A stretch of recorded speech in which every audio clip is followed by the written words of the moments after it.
You are now listening to Let's Talk Battle Rap Podcast, the Battle Rap Podcast of New York and the world. Follow the show on all streaming platforms, iTunes, Spotify, Google Podcasts, and YouTube. Stay up to date with all of the daily news of battle rap culture with all of the latest stories, reports, stats, and facts. Follow the show on Twitter and Instagram at LTBR Podcast. Last but not least, log on to letstalkbattlerap.com for exclusive content and the latest merch. Enjoy the show. Tuesday morning, first day of March. It is March 1st, 2022. My name is France. Let's Talk Battle Rap Podcast. I didn't get a chance to really give a full recap of Chrome 23 and Resolution 2 as well, right? We had a whole weekend full of festivities and battles. And it's a great weekend for the culture, man. It's a great weekend for the culture. First and foremost, I want to say salute to Remy Card for inviting Let's Talk Battle Rap to be, selective media for Chrome 23's first event. I'm going to hold on to this media pass. It's a nice little relic that I get to keep moving forward. Down the line in hip-hop, 5-10 years from now, when they talk about Chrome 23 and they talk about the first event of it, I'll get to say I was in the building for history, and I was really excited for it. Very successful event. Salute to Remy Card. Salute to the entire Chrome 23 staff, because I seen them running around the entire day with their head cut off like chickens. They was working. They treated all of us with a lot of respect, made us feel very important. It was very professional, and I have a lot of feedback for the event, man. I have a lot of feedback, positive, some constructive. I really want to start with the technicals first of the event, you know what I mean? Because obviously I was in the building. So when you're in the building of these kind of events, you do see, right, we have the delay, we start a little bit late, but you're in the building. You get to have a drink, you get to mingle, you get to have some, you get to chill with your buddies. It's all over the place, people that you haven't seen, people that traveled, a lot of beautiful ladies in the building, celebs, there's rappers in the building. You don't mind an hour or two delay when you're there. You have a lot of things to do within those 2 hours. For the viewers at home, which is a major part of the experience as well, I need them to also feel the luxury of this experience as well. So, look, in hip hop, a lot of events don't ever start on time. So if you see a flyer that says 3:00 and you're thinking 3:30 for the start, that might be a little far-fetched, right? But I do think in battle rap, an hour window is probably what we're anticipating in our heads. Once you go to 2.5 hours of a delayed start time, it's a little tough for the viewers at home, just because, I'll be honest, man, battle rap fans don't really like long pre-shows. They don't want these pre-shows to be over 30 minutes, to be honest. So once you make the pre-show 2 hours, you get a real restless crowd. I mean, they have no choice but to wait, but, you wouldn't want to make these people wait. So maybe we've also been spoiled by sharp start times because of Twitch and caffeine. That could be a part of things. But I will say 2.5 hour delay, 2.5 hour pre-show. I don't know if that's all the way it. Also, for the pre-show, salute to the commentary, salute to Misfit and E-Heart holding down the commentary, and Rita. I definitely think there should always be a female battle rapper and a female media member holding down the commentary. And if you have somebody that's a casual fan, somebody from High 97, somebody that's probably not within the culture doing the commentary, I'm on the contrary actually okay with that. In my opinion, though, if you're gonna have somebody to do the commentary that's not a part of the culture, make sure, I guess, they get familiar with who is their commentary partner, right? If Misfit's going to be doing the commentary and you have another woman from High 97 doing the commentary, make them network a week or two in advance. Make Misfit, have her do a show. That way she, builds some chemistry with her host. She gets a little bit more educated on the culture, and she's able to be equipped for that moment. You know what I'm saying? So, I more preparation is better than less. So that's my feedback on the commentary team. Do want to say the delay in between battles. All right, we know there's always going to be intermissions in between battles, right? 15, 20 minutes, 25 minutes. The average intermission every battle was 45 minutes plus, right? So when you have 45 minutes in between battles, it's a little tough, because even when you take away the 2 hour pre-show, we the total event ran for 7 hours and 40 minutes. Even when you take away the 2 hour pre-show, we're still almost 6 hours into a 4 battle card. 6 hours for 4 battles, the math ain't math in there all the way, you know what I'm saying? So, and normally most times when we have intermissions that are really long because we haven't got the battles to start yet, is because the rappers aren't at the venue. But in this case, the rappers had an early call time, and they were at the venue super early to get their makeup and hair done. So I'm not really sure why the intermissions were so long, but if we can find a way to cut corners there as well, you know what I'm saying? Again, it's the first event, right? Nothing's ever going to be flawless, but I do feel like this is part of the feedback that because I'm in the building, I didn't get a chance to experience these technical details, these delays, right? And I'm taking up for the voice of the consumer that is at home, because in the building, you're going to have a couple hundred people. At home, you're going to have hundreds of thousands of viewers. And in fact, the people at home probably have just as much of a significance as the people in the building, because they make their fan vote on the awards at the end of the night to give these performance incentive implications to the battlers. You know what I'm saying? So their voice and their feedback matters as well. So I'm just thinking about what this would have been like for me if I was home, as opposed to me being in the building. Because I know in the building I had a blast. You know what I'm saying? But the entire package of an event is the content, the product, the presentation, the delivery, the technicals, the visuals, you know what I mean? And a lot goes into running an event. And I want to be, even in this part of my critique of Chrome 23, I still want to salute Remy Card, because she's gone through the growing pains already of what it's like to be a league owner. You know what I'm saying? She had to put all these matches together. She had matches that fell through, matches she had to book, closer to the start date of her event. You know, she had face-offs that were intense. You know what I mean? She went on a relentless promo run. Everything you can imagine that a league owner has to go through, she went through. You know what I mean? So once you start to put that pain in, every single event becomes a learning experience. Every single event becomes an opportunity to get better and make adjustments. And guess what? Once you make all the adjustments from Queens Get the Money, your very next event is going to have a whole other set of adjustments that you'd even know that you have to make until you finally, reach that bridge. So, but I don't want to be too harsh on it neither. You know what I'm saying? I just do want to make sure that, I guess the people are heard ultimately. You know what I mean? The people are heard, because I think that matters. And this is my last bit of technical feedback.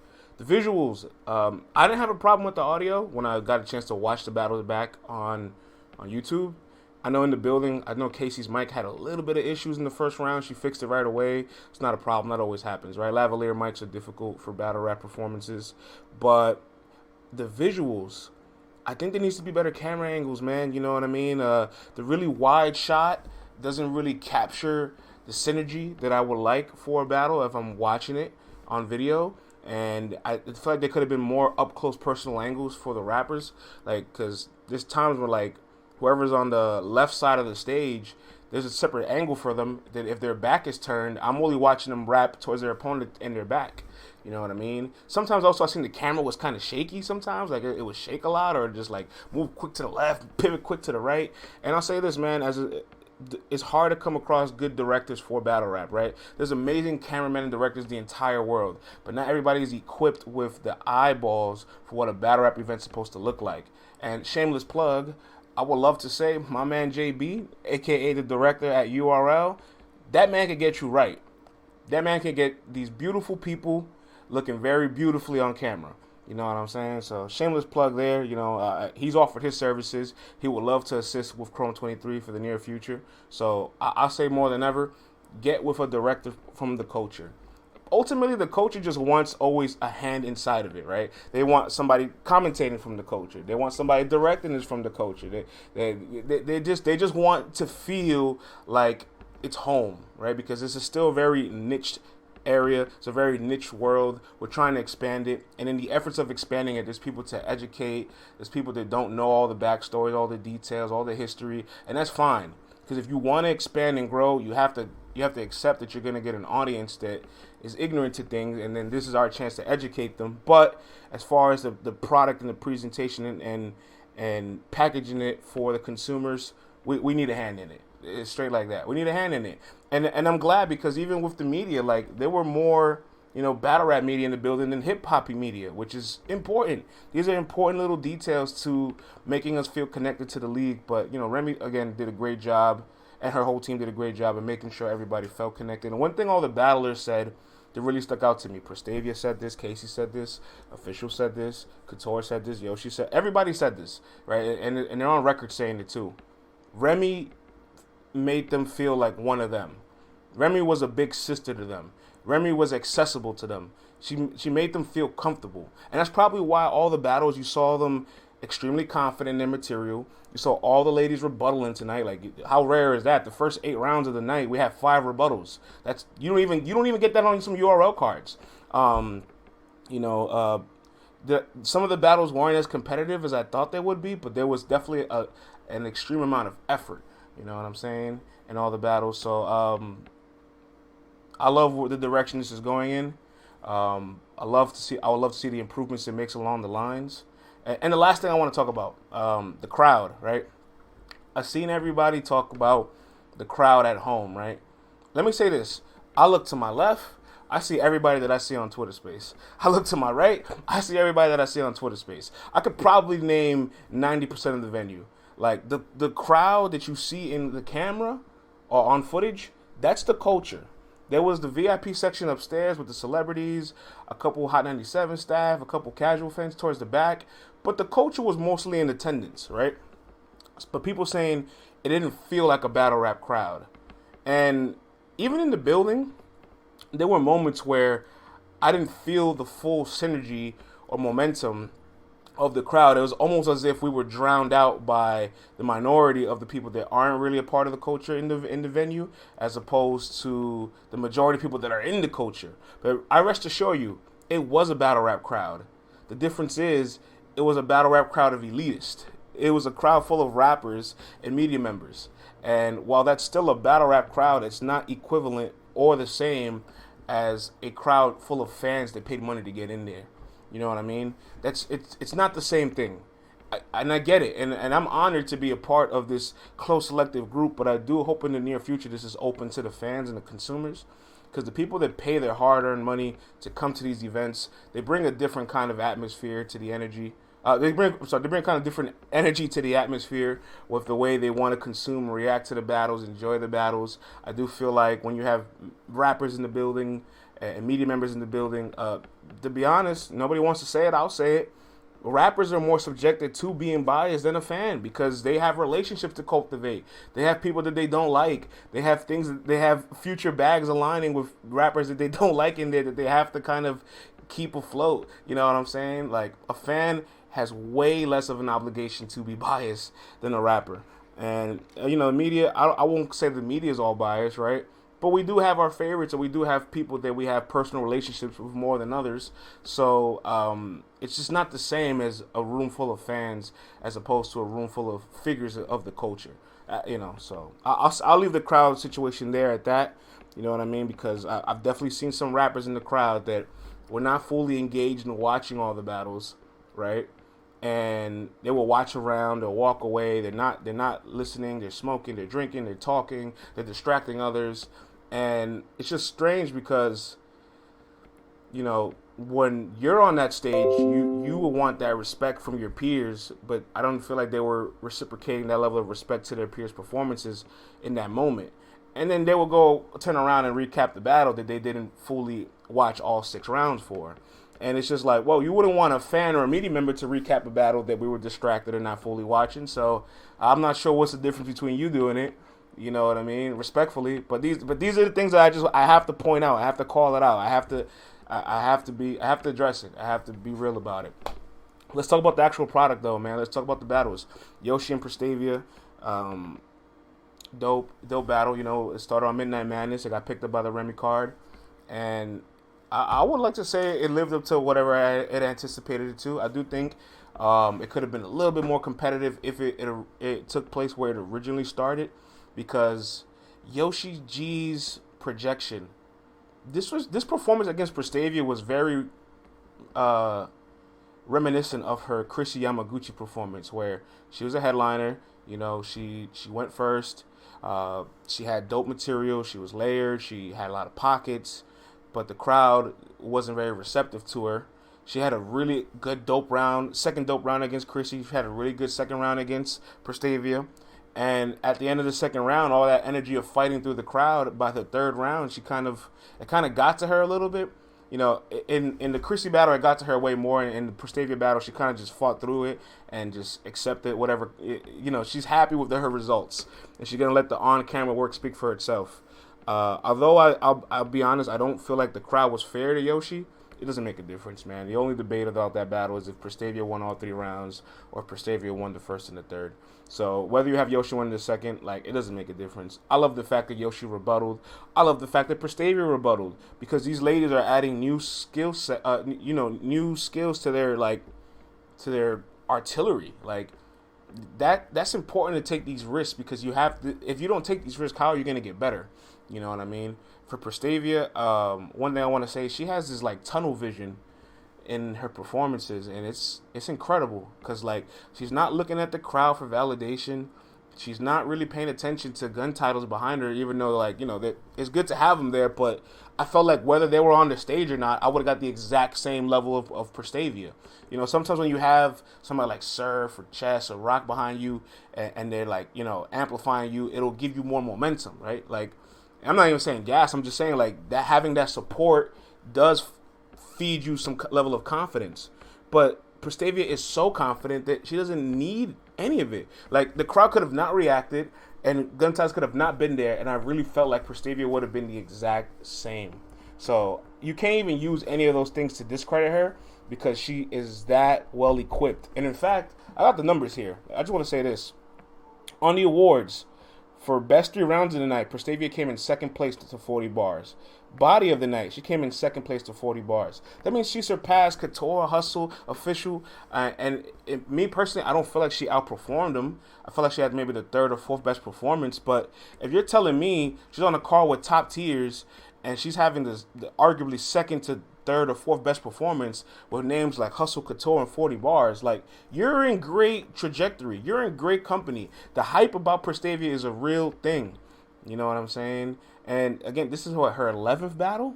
She's so young and fresh in her career. She's only going to get better from here. She got C3 the following week. She got Liza Versa later this month. I can't wait to see what Prestavia does this year. It's going to be a major breakout year for her. KCJ and Official. Let's talk about that battle, man. So I want to say this. Salute to KCJ. There will be no KCJ slander tolerated. Any of it I see is going to get blocked, negated, because the woman had a torn ACL and performed on a boot.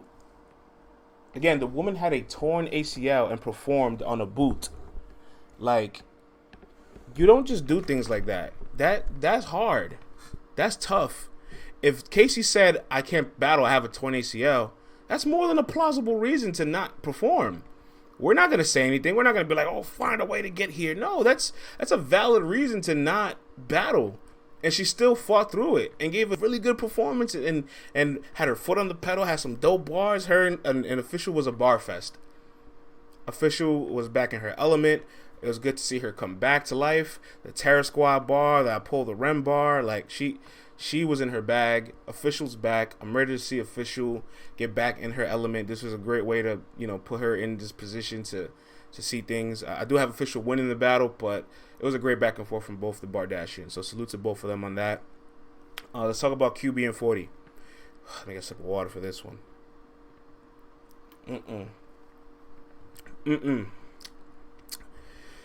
I will not be quoting the bars from this battle, because let me say this, right? Everybody's like, QB disrespect was cringy, but if you follow QB for all these years, this is who QB is. Like, this is what she brings to the table, and there's a home for it. The problem is, I felt she was a bit outdated.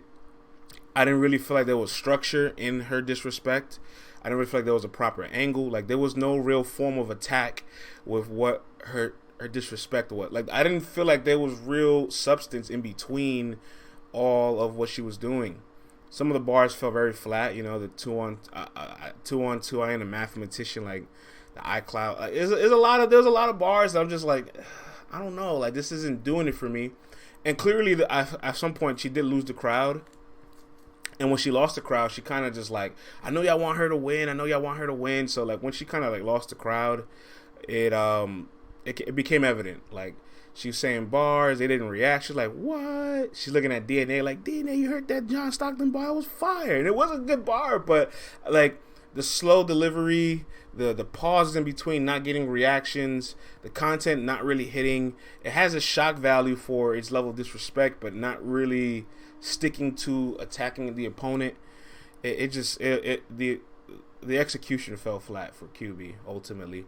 And for 40 bars, I'm gonna be honest, man. I felt like 40 bars had moments in her performance where her writing is incredible. Her pen is magnificent. So her structure of like her haymakers or any angle she's building up or any scheme she's building up, the writing of it is amazing. I do feel like there was a bit of a lack of bass in the projection. There was moments where like things didn't land for 40. And not that she had the same pause or reaction like QB, but she just kept going. And when things didn't land, she just kept going. And that's what you need to do when things don't land. Just keep going. But she did have the biggest haymaker of the night. And her third round, for God's sakes, the woman out disrespected QB. And that's the difference. Because when she implemented the disrespect to QB, she had like a whole, like, it was extremely personal. It went to a handful of bars. It became a whole angle. Like, her level of disrespect was so much more higher than QB's, even though QB did it more. And so when you take away QB's biggest attribute, like, game over. 40 bars wins the best 3 rounds awards of the night and body of the night award. So she leaves with an extra 5,000 plus 5,000, extra 10 bands. By the way, this is fan voted. I want to put that out there. This is voted by the fans. So salute to the fans for that. We need some more fan voted performance pay incentives for the rappers. I like this, man. And the last battle of the night, Hustle and Couture, they won the Battle of the Night award. I've been watching Miss Hustle in person since 2013, and I can honestly say her first 2 rounds were the best 2 rounds of Hustle I've ever seen in person. She was performing at a high level. I think this is her first official battle after becoming EFB. I'm not sure in the coffee battle she was announced that she was EFB yet or not. Maybe she was, but I know for a fact now that she is, right? So she kind of adapted the EFB model. She started punching way more. She was performing her ass off, was energetic, was commanding the crowd, was in Couture's face. Like, her first 2 rounds are damn near flawless. You know what I mean? And honestly, I'm just amazed that Couture's poker face is just like unfazed. Her defense is immaculate. She was unbothered. It was actually interesting because normally you would expect Couture to bring a prop and Miss Hustle just to rap all 3 rounds, but Miss Hustle brought the prop and Couture just rapped all 3 rounds. Couture's schemes, her angles, and her haymakers, like, she packed a lot of great material and enough to actually stand right toe-to-toe with everything that Hustle was doing. So that's probably why she ended up winning the battle, because I felt like Miss Hustle's third round fell flat. Like, the Jewish PI and Miss Pack, like, it was cool and all that, but I just didn't feel like she needed. I didn't feel like she needed to bring anybody out. I felt like what she was doing the first 2 rounds was the version of Hustle that I want to see. When Hustle says earlier in the year, I'm going for Wody, I want to be the Wody this year, her first 2 rounds was a great showcase of it. Like, if you're rapping at that level, you're performing at that level, then yeah, you're probably going to be a top Wody contender doing things like that. And as far as Couture, yo, you don't know if that woman's upset, happy, sad, upset, angry. Like, her face will never tell it. You know, she stood face to face to everything Hustle was throwing at her, and when it was her turn, she was unrattled, did her thing, ended up winning the fan vote. But I think the battle is super duper debatable. If you have Hustle winning the first 2 rounds, I'm not mad at you. If you have Couture winning the last 2, I'm not mad at you. If you have Couture winning the second and Hustle's, and you actually like the props from Hustle's third, I personally didn't like it. I think it fell flat for a lot of people as well. But if you liked it, you liked it. It is what it is. But I'd like to give that battle a rewatch to give a full verdict. But I would edge Couture one of the 2 rounds that was really competitive, and I didn't really like the third. So I'm going to give Couture the third round. But still, battle of the night, so they both got an extra bag for it. And at least walking away with saying I had battle of the night at the first Remy event, like, that's a win in itself. So Miss Hustle's off to a great start of the year. So is Couture. Looking forward to see what they do there. That's my Chrome 23 recap, man. You know what I'm saying? Hopefully you take some value from some of the technical feedback, some of the environmental feedback, some of the product feedback. I can't wait to see what the intergender card looks like. I can't wait to see what the April card looks like for the up-and-coming ladies to potentially be on the league in the near future. Because I'm sure for 100% fact, there was a lot of ladies at home watching QB's performance. You know what I'm saying? Or maybe even Yoshi's performance. And I'm not saying, I actually like Yoshi's performance. I'm not saying it was bad. I'm just saying, as competitors, I know they saw some performances that night and said, nah, I need to be on this card. I need to be on this card. And by the way, Misfit and Ehart, salute to them one more time, because goddamn, they were an awesome commentary team. If you don't book them for battles, please book them again to be the commentators of the event. And that's all I gotta say, man. Let's talk battle rap. Salute to Remy Ma. We'll be at the next Chrome event in the near future.